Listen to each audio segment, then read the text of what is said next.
Good evening, everybody. Tonight, for the first time, a former UC student is telling her story about what happened to her on an amusement ride at the state fair when it fell apart. Keziah Lewis was on the fireball when it snapped on the first day of the Ohio State Fair last summer. It killed her boyfriend and nearly killed her.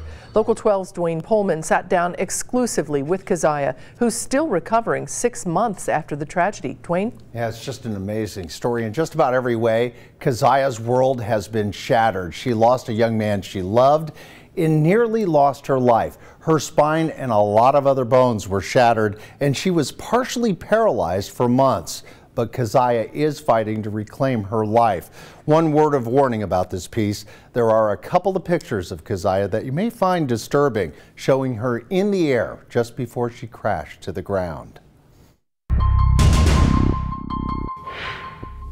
I go to the fair and I rode that ride every year. Every year? You like the fireball? Yeah. Last July, Keziah Lewis was on the fireball again.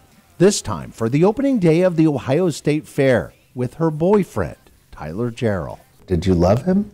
Yeah, I did. Did you tell him that? I did, yeah.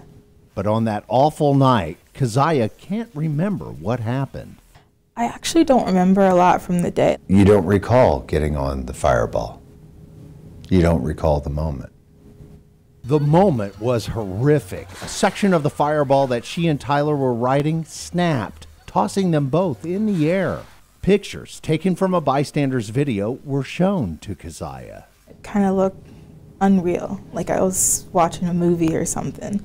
That's Keziah just before she crashes to the pavement. I had to zoom in to make sure that it was me, and it just kind of scared me all over again. Was that the first time you realized how really awful this was? Yeah. What occurred? Her memory returns when she arrived at the hospital. I first woke up in the ICU. I asked, "Where's Tyler?" Tyler's funeral was held as Keziah fought to live. I broke my spine in 2 places. I also fractured my hip, broke my pelvis, and broke my ankle, and fractured my left shoulder. For 2 months, Keziah was partially paralyzed, battling severe pain and even worse nightmares. I used to have like really bad nightmares in the hospital, and I'm told I still do. So somewhere inside you, that moment is there, and it frightens you. Before the accident, I had never really thought anything bad could happen to me, and that stuff was only for the movies. Can anyone ever make this right for you again? Nope, because nothing will ever be the same. So Keziah prays to God and talks to Tyler. I always tell him that I love him. Every night? And that I wish I could trade places. Now, Keziah is going to physical therapy, trying very hard to get out of that wheelchair. In all, she's had 12 surgeries, and the cost of all that care is staggering, more than $2 million and growing. And by the way, Keziah agreed to allow us to show those disturbing pictures because they're really kind of important to understand what really happened to her. And she says it's important to understand why she's so afraid. Yeah, and it was very brave of her and kind of her to share all that with us, She to talk is to amazing. us. There's but no question. What I can't get over is the medical costs. I mean, they're staggering. How in the world will she be able to pay all that? That's really where the lawyers come in on all of this. A ride snapped at the Ohio State Fair is speaking out about her son's death and about Ohio laws which she says are unfair. Those laws may shield the state and the manufacturer of the ride from facing liability in the deadly accident. Local 12's Duane Pohlman has been investigating and sat down for an extended one-on-one interview with Amber Duffield. That's right. From the moment the fireball fell apart last July, Amber Duffield said she knew her son Tyler Jarrell was dead. She tells me her life was shattered that day, not only by the ride that snapped, but by what she calls Ohio's broken laws.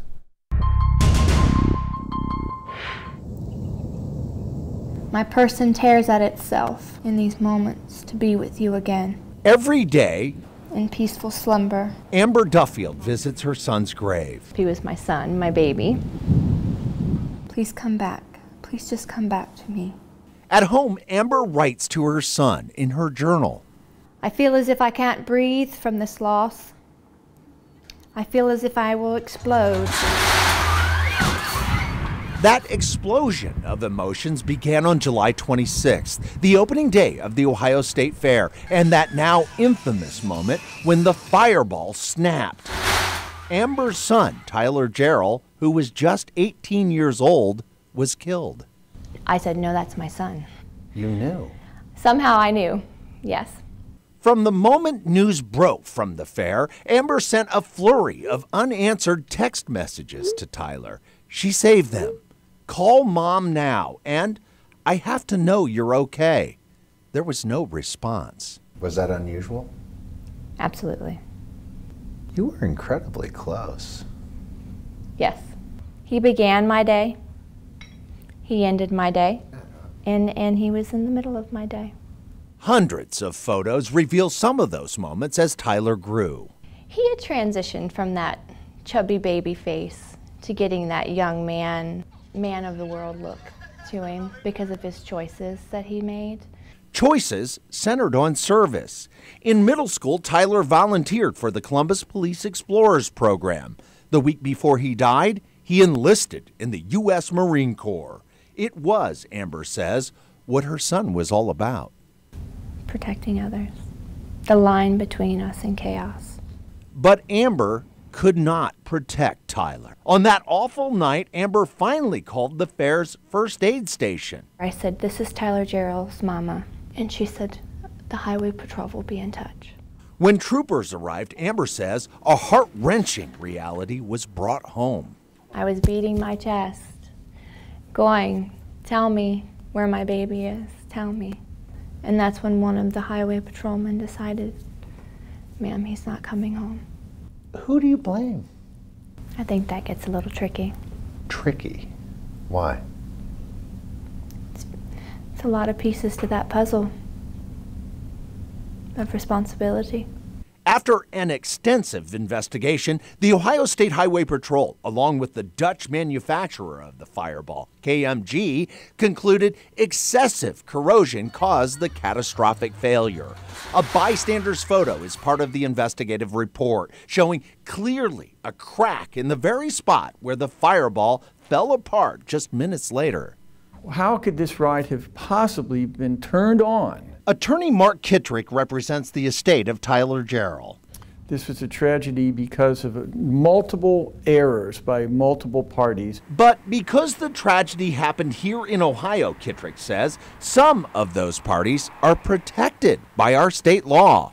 That includes the Ohio Department of Agriculture, which inspected and passed the fireball on the very same day it snapped. Basically, the state has immunity for most actions. And another Ohio law called the Statute of Repose protects the manufacturer from liability after 10 years. The fireball was in use for 18 years before it snapped. Statute of repose is just it's a limitation. It's a big wall barrier.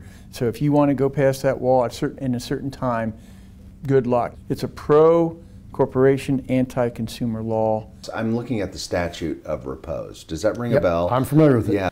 Congressman Steve Stivers is familiar because in 2005, as a state senator, he sponsored the legislation that created it. In his office outside the U.S. Capitol, Stivers told me it's time for Ohio lawmakers to re-examine that statute. And I would urge my state legislative colleagues to re-look at statute of repose. For Amber, any adjustment to Ohio law will not affect her case. I think my state has let me down. And nothing will bring her son back from the moment this ride snapped and tore apart her world. I'm still broken. There's still a brokenness that will not be fixed. Now, I reached out to KMG, that's the Dutch manufacturer that made the fireball, and talked at length with the attorney who represents them. He said the ride had no flaws, and he defended Ohio's statute that protects those manufacturers, but he told me he needed to check with KMG before giving an official statement. After 3 weeks and more than a dozen emails and calls, finally emailed me back saying he was sorry, but, quote, "We cannot participate in your story at this time."